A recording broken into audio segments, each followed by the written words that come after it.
స్తోత్రం కలుగుగాక. కాల సమయంలో ఈ పునరుత్థాన దినమందు దేవుని సన్నిధిలో సమాజముగా కూడి ఆయన ఆరాధించడానికి వచ్చిన మీ అందరికీ ప్రభు పేరిట వందనాలు తెలియజేస్తూ ఉన్నాను. గడిచిన మాసం అంతా ప్రభు తన సురక్షితమైన రెక్కల కింద ఆయన మనల్ని భద్రపరిచి ఆయుష్ ఇచ్చి ఆరోగ్యం ఇచ్చాడు. అందుని బట్టి దేవుని స్తుతులు. హల్లెలూయా, హల్లెలూయా. సంతోషంటున్నారండి? ఒకసారి సంతోషంగా ఉన్నందుకు దేవుని స్తుతులు చెల్లించండి. మన దేవుడు సజీవుడు, నమ్మదగిన దేవుడు కనుక ఆయన సన్నిధిలో ఆయన మనం ఆరాధించాలి, దేవుని కృతజ్ఞతాస్తుతులు చెల్లించాలి. వరమంతయు మన పనిపాట్లలో మనం ఉంటున్నాము. ప్రభు దినమును పునరుత్థాన దినమును ప్రభు సన్నిధికి వచ్చి ఆయన్ని ఆరాధించి ఆయన సేవించి ఆయనను కనపరిచిన వారమై ఉన్నాము. ఈ ఉదయకాల సమయంలో చదువుబడిన లేఖన భాగం నుండి కొన్ని మాటలు మీతో పంచుకోవాలనుకుంటున్నాను. ఈ యొక్క 51వ కీర్తన భక్తుడైనటువంటి దావీదు రాసినట్లు మనకు తెలుసు. ఆ పైన చిన్న లెటర్స్ మనం చూసి ఉన్నాం. అయితే ఏ సందర్భం అంటే దావీదు దేవుని ఎదుట అపరాధం చేసినప్పుడు పశ్చాత్తాపంతో రాసిన కీర్తన. ఈ యొక్క 51వ కీర్తనకు పశ్చాత్తాప కీర్తన అని పేరు. అయితే దావీదు దేవుని సన్నిధిలో ఈ మొట్టమొదటి వచనాల్లో ఆయన పలుకుతున్న మాట, దేవా నీ కృప చొప్పున నన్ను కరుణింపు, నీ వాత్సల్య బాహుళ్యము చొప్పున నా అతిక్రమములను తుడిచి, నీ కృప చొప్పున నన్ను కరుణింపు. దేవా నేను తప్పు చేస్తాను, అపరాధం చేస్తున్నాను, నీ కృప ద్వారా నన్ను నీవు కరుణించు. నేను పాపం చేస్తున్నాను, నీ ఎదుట అపరాధం చేస్తున్నాను, నేను అర్హత లేని వాడు, కానీ నీ కృప ద్వారా నన్ను కరుణించు. నీ కృప లేనిదే నేను జీవించలేను, నేను క్షమించబడడానికి అర్హత నాకు లేదు. కేవలము నీ కృప మాత్రమే నన్ను కాపాడుతుంది, నీ కృప మాత్రమే నన్ను రక్షిస్తుంది. కనుక నీ కృప చొప్పున నన్ను కరుణించు, నీ వాత్సల్య బాహుళ్యము చొప్పున నా అతిక్రమములు తుడిచు. నేను చేసిన అతిక్రమాలు, నువ్వు ఇచ్చిన క్రమము ఆజ్ఞలన్నిటి నేను మీరి ఉన్నాను. ఆ ఆజ్ఞలు మీరి ఉండి క్రమమైన జీవితం నేను జీవించలేదు. నేను అతిక్రమము చేశాను, క్రమము తప్పాను. కనుక నేను కరుణించు. ఎలా కరుణిస్తాను? వాత్సల్యం. ఒక తల్లి లేదా తండ్రి బిడ్డల పట్ల ఎటువంటి మమకారంతో, ఆ ప్రేమతో, అనురాగముతో, ఆ వాత్సల్యముతో ఆ బిడ్డల పైన కనికరం చూపుతారు. ఆ విధంగా నీ వాత్సల్యముతో నువ్వు నన్ను నా అతిక్రమములను తీర్చావు. యెషయా గ్రంథంలో మనం చూసినట్లయితే యెషయా గ్రంథము 45:25 వచనంలో చూసినట్లయితే అక్కడ వ్రాయబడినది ఏంటంటే, నేను నా చిత్తానుసారముగా నీ అతిక్రమములను తుడిచివేయుచున్నాను. ఆయన మాత్రమే మన అతిక్రమము తుడిచివేటకు అర్హత వాడు. ఆయన మాత్రమే. ఎవరు పడితే వాళ్ళు నేను నీ అతిక్రమము తుడిచివేస్తారంటే ఇది లేదు. నేను నీ పాపములను జ్ఞాపకము చేసుకోను. ఆయన అతిక్రమములను తుడిచివేసిన తర్వాత మన జ్ఞాపకం చేసుకో. మనం ఏదైనా కానీ ఒక మరకలు కానీ ఈ రోజులు అన్నీ కూడా మనకి అందుబాటులోకి వచ్చినాయి కాబట్టి దేన్ని ఎలా క్లీన్ చేయాలో మనకు తెలుసు. ఒకసారి దాన్ని క్లీన్ చేసిన తర్వాత అది మనకి కనపడదు. ఆయన అతిక్రమములు తుడిచివేసిన తర్వాత అక్కడ ఏ విధమైనటువంటి మరకలు ఏమి ఉండవు. అదే మన జ్ఞాపకం చేసుకోడు. క్లీన్ అయిపోయిన తర్వాత అది మన గుర్తుకు రాదు ప్రభు క్షమించినప్పుడు. అయితే ఆ మాట మొదటగా చెబుతూ 2వ వచనముకు వచ్చిన తర్వాత ఆయన చెప్పిన మాటను మనం జ్ఞాపకం చేసుకుందాం. నా దోషము పోగునట్లు నన్ను బాగుగా ఏం చేసిన దోషం అంటే, చిన్నప్పటి నుంచి దావీదు గురించి వింటానే ఉన్నాను. నేనైతే మీలో కొంతమంది మధ్యలో వినొచ్చు. ఇక ప్రతి ఆదివారం కూడా కీర్తన మీరు వింటున్నారు దావీదు అన్నమాట. వినకోకుండా కీర్తన భాగము ముగించబడదు. దావీదు గురించి మనం ఎంత గొప్పగా విన్నామంటే, దావీదు వలె దేవుని ఆరాధించే ఆరాధికుడు లేడు. దినములకు 7 మార్లు ఆయన దేవుని సన్నిధిలో ఆయన ప్రార్థిస్తూ ఉన్నాడు. నీ బలిపీఠము చుట్టూ నేను ప్రదక్షిణము చేయుచున్నాను అంటున్నాడు. అంతగా దేవుని పట్ల తృష్ణ కలిగిన వాడు. అయ్యా, నీ ఇంటిని గురించిన ఆసక్తి నేను భక్షిస్తుంది అంటున్నాడు. నీ యొక్క యెహోవా యొక్క వరం అడిగి తిని, ఆయన ఏమడిగాడు వరం చెప్పండి? చిరకాలము యెహోవా మందిరంలో నివాసం. ఆయన ఎంతసేపు దేవుని మందిరము, తర్వాత మనస్సు, ఇవి తప్ప ఆయన నా కుటుంబము, నా భార్యలు, నా యొక్క రాజ్యము, ఇవన్నీ కూడా ఆయన రాసినట్లు మనం చూడటం లేదు. ఎక్కువ దేవుడి గురించి ఆశతో చివరికి ఆయన మందిరములని నేను చిరకాలం ఉన్నాను. ఇంత గొప్ప భక్తుడు చివరికి దేవుని చేత ప్రశంస పొందాడు. ఏమని? నా హృదయానుసారం లేదా నా చిత్తానుసారం, నా హృదయ ప్రకారము జీవించిన వ్యక్తి ఈ యొక్క దావీదు అని దేవుని చేత ఇంత ప్రశంసలు పొందిన ఈ దావీదు ఒక తప్పు చేశాడు. నేను ఈ వాక్యాన్ని ధ్యానిస్తున్నప్పుడు ఒక ఆలోచన, ఒక తలంపు నాకు వచ్చింది. అసలు ఇంత గొప్ప వ్యక్తి కదా, దావీదు గురించి, దావీదు చేసిన తప్పుని, ఒక చిన్న తప్పుని దేవుడు ఎందుకు అనుమతించాడు ఈ పరిశుద్ధ గ్రంథంలో రాయటానికి? ఎన్నో చేశాడు. దేవునికి ఘనత తెచ్చిన వ్యక్తి ఈ దావీదు, దేవునికి మహిమ తెచ్చిన వ్యక్తి. ఇతడు ఒక గొప్ప విశ్వాస వీరుడు. అంతటి బాల్యదశ నుంచి దేవుని కొరకు జీవించిన ఈ దావీదు ఏదో ఒక శారీరక వాంఛకు లోనయ్యాడు. మనుషులు తప్పు చేస్తారు, శోధనకు గురవుతారు. ఏదో చిన్న తప్పు చేశాడే, ఇంత గొప్పగా చేసిన ఈ వ్యక్తి, నన్ను గనపరిచిన వ్యక్తి, నా మనసు జరిగిన వ్యక్తి, ఒక చిన్న తప్పు, దాన్ని కప్పు పుచ్చేద్దాంలే అని దేవుడు అనుకోడు. ఎంత చేసిన దావీదు చేసిన తప్పును దేవుడు ఏ విధంగా మరి మనుషుల యొద్దకు, తర్వాత మరి అనేక తరాలకు తన భక్తిని మాదిరిగా రాయించాడో, అదేవిధంగా తన తప్పును కూడా అక్కడ పొందుపరిచాడు. అది ఎందుకో తర్వాత మనం చూద్దాము. అయితే దావీదు ఈ యొక్క పశ్చాత్తాప కీర్తన రాస్తూ 2వ వచనములో అతడు ఏమన్నాడు? నా దోషము పోగునట్లు నన్ను బాగుగా అడుగు, నా పాపము పోగునట్లు నన్ను పవిత్రపరచు, నన్ను బాగుగా కడుగు. దేవుని యొద్ద మరి దావీదు పశ్చాత్తాపంతో చేస్తున్న ప్రార్థన ఏమన్నా? మొదట నీ కృప చొప్పున కరించమంటున్నాడు, ఈ వాత్సల్య బాహుళ్యమ చొప్పున అతిక్రమం తుడిచివేయమంటున్నాడు. 2వ వచనంకి వచ్చేసరికి నన్ను బాగుగా కడిగేయ్యా. అంతేకాదు, నా అతిక్రమం నాకు తెలిసి, నేను అసలు ఏ తప్పు చేశానో నాకు తెలుసు, నా పాపము పోనట్లు నన్ను పవిత్రపరచు. ఎవరి పాపములు పోవాలంటే ఏది పవిత్రపరచు? అసలు దావీదు చేసిన పాపం ఏంటో ఒకసారి మనం చూద్దాము. మనము చూసినట్లయితే అక్కడ నేను చెప్పినప్పుడు మీరు అధ్యాయం మొత్తం మనం చూసినట్లయితే దావీదు దేవుని ఎదుట చేసిన అపరాధము, దావీదు దేవుని ఎదుట చేసిన పాపం ఏంటో మనం చూస్తాం. ఒకసారి దావీదు ఆ యుద్ధ కాలంలో యుద్ధం జరుగుతున్న సమయంలో, రాజులు అందరూ కూడా యుద్ధానికి వెళుతున్న సమయంలో దావీదు, మరి మీ అందరూ తెలిసే ఉంటుంది ఆ విషయం, అందుకు నేను వివరంగా చెప్పడం లేదు. తను మిద్ది మీద ఉన్నప్పుడు చూడరాని ఒక చెడు కార్యాన్ని తన కన్ను చూసింది.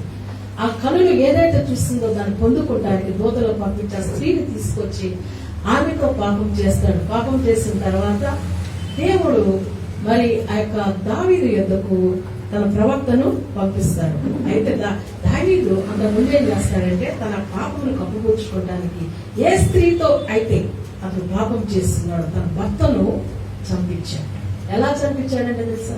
అతడు యుద్ధంలో నుంచి వచ్చినప్పుడు నేను ఇంటికి వెళ్ళలేదంటే అతను ఒక మాట చెప్తాడు. ఆ మాట చదువుతున్నప్పుడు అతను ఎంత నమ్మకస్తుడు, అతను ఎటువంటి దేవుని భయభక్తులు కలిగిన వ్యక్తి ఒకసారి చూద్దాము. 11వ అధ్యాయం 11వ వచనంలో ఉరియా తన ఇంటికి పోలేదన్నమాట దావీదు వినినప్పుడు దావీదు ఉరియాను పిలిపించి, నీవు ప్రయాణం చేసి వచ్చింది కదా, ఇంటికి వెళ్ళకపోతేవేమని అడగగా, ఉరియా మందసమును ఇశ్రాయేలు వారును యూదా వారును గుడారములను నివసించుచుండగను నా అధిపతివగు నా ఏలిన వాడగు నీ సేవకులను బయట దండులో ఉండగను, భోజన పానములు చేయుటకును నా భార్య పరుండకును నేను ఇంటికి పోదునా.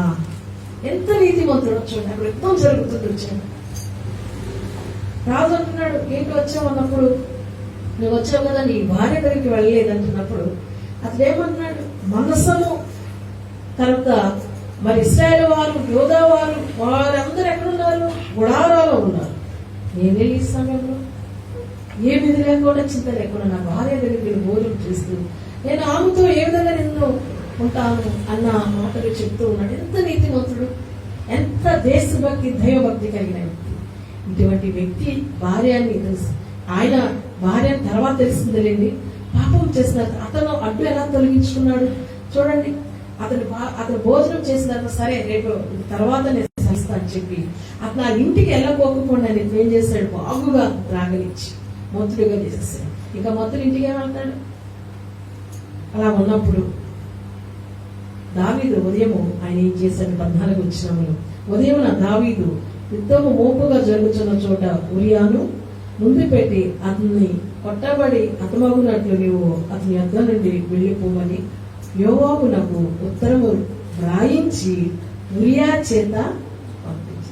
ఎంత దుష్కారం, ఎంత చెడ్డ, ఎంత మోసం, ఇది ఎంత నమ్మకస్తుంది. అతని చేత తన ప్రాణమునే తీయించమని సైన్యాధిపతి యోవాబు దగ్గరికి వర్తమానము దావీదు పంపించాడు. తన తప్పులు కప్పుపుచ్చుకోవడానికి ఈ నమ్మకస్తులైన వ్యక్తిని తన ప్రాణాన్ని, నా ప్రాణాన్ని తీయనట్లు తన చేతనే ఆ యొక్క ఉత్తరం పంపించాడు. ఎంత భయంకరంగా చేశారు చూడండి. మనము నిత్యము దావీదు గురించి వింటున్నా, చదువుకుంటున్నా, ఇప్పుడు వింటున్నప్పుడు అవునా ఎంత దుర్మార్గం పనిచేశాడు. ఒకసారి ఎవరైనా విన్నప్పుడు ఎంత నమ్మకంగా ఉన్నాడండి, నేను అనుకోలేదు, మేము అనుకోలేదండి, ఇంత దుర్మార్గుడు అని అనుకోలేదండి అని మనం ఆశ్చర్యపోతాం. దావీదు ఒక తప్పు చేసినప్పుడు ఆ తప్పును ఎంత భయంకరంగా దాన్ని కప్పుపుచ్చుకోవటానికి ఎంత చేశారు చూడండి. అయితే ఈ రహస్యంగా చేసినప్పుడు దేవుడు విడిచిపెట్టాడా? దేవుడు విడిచిపెట్టాడు. ప్రవక్త వచ్చి ఒక మాట అంటున్నాడు. ఆ 11వ అధ్యాయంలోనే చివరి వచ్చినప్పుడు ఒక మాట ఉంది, అయితే దావీదు చేసిన యెహోవా దృష్టికి దుష్కార్యముగా ఉంది. ఎవరి దృష్టికి దుష్కార్యం ఉంది? దేవుడు యెహోవా దృష్టి.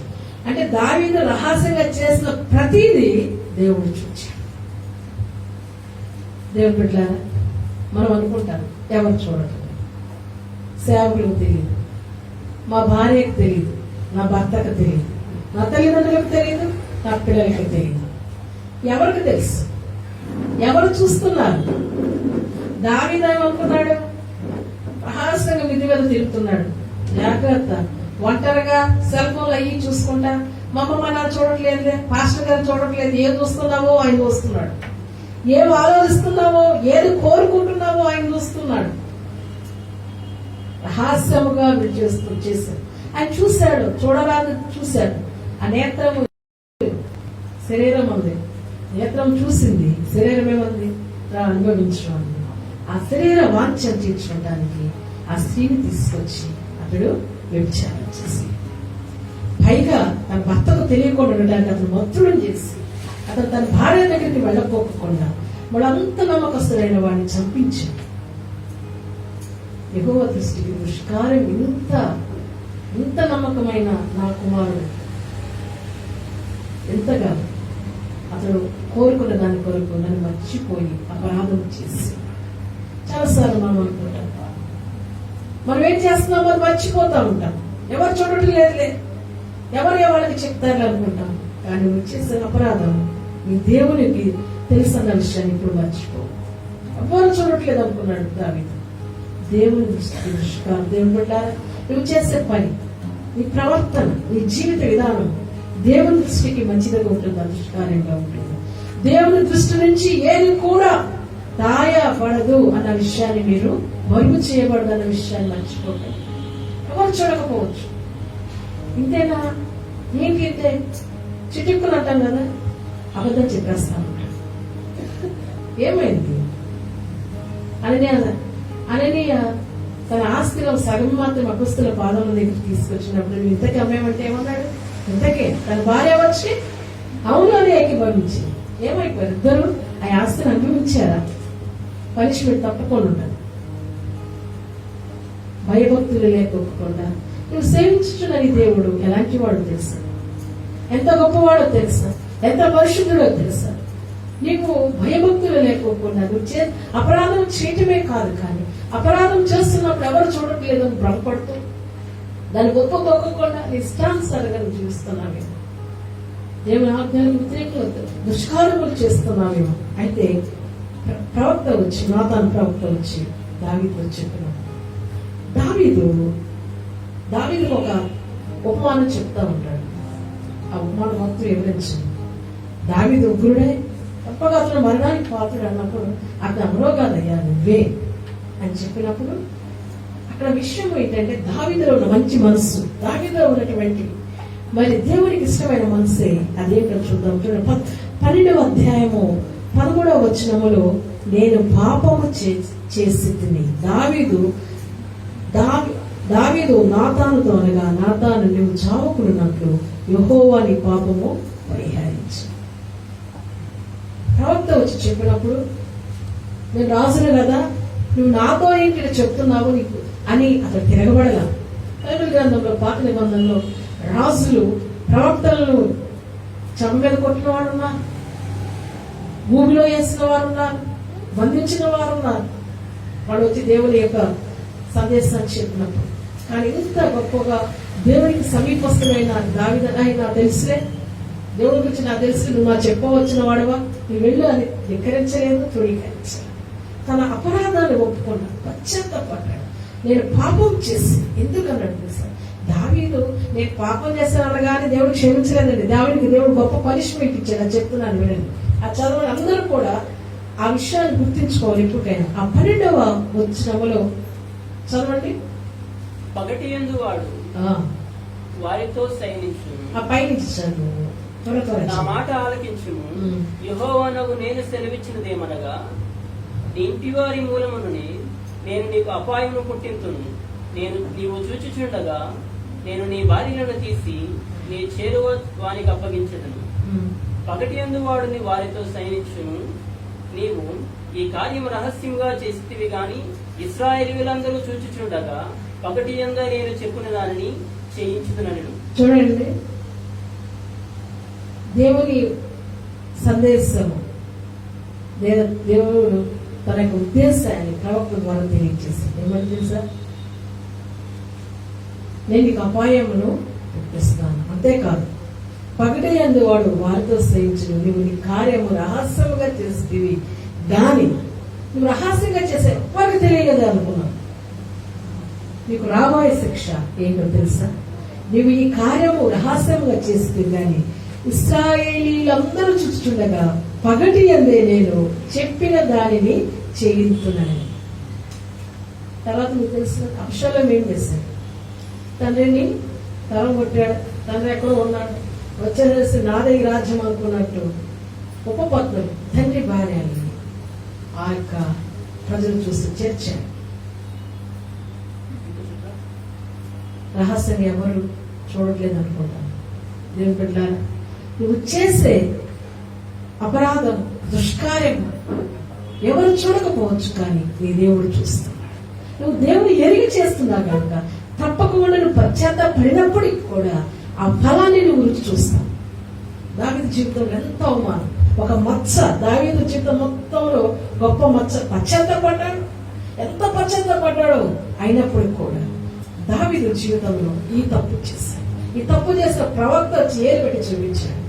తర్వాత తన ఉపపత్నులు, తర్వాత రాబోయేది అంటే తన రాజ్యంలో రాబోయే ఆ యొక్క ఏం జరగబోతుందో దేవుడు తెలియజేశాడు. ఎంత భయంకరమైన విషయం చూడండి. తర్వాత ఎంతగా పశ్చాత్తాపడ్డాడు దావీదు, ఎంతగా దేవుని సన్నిధిలో రోధించాడు.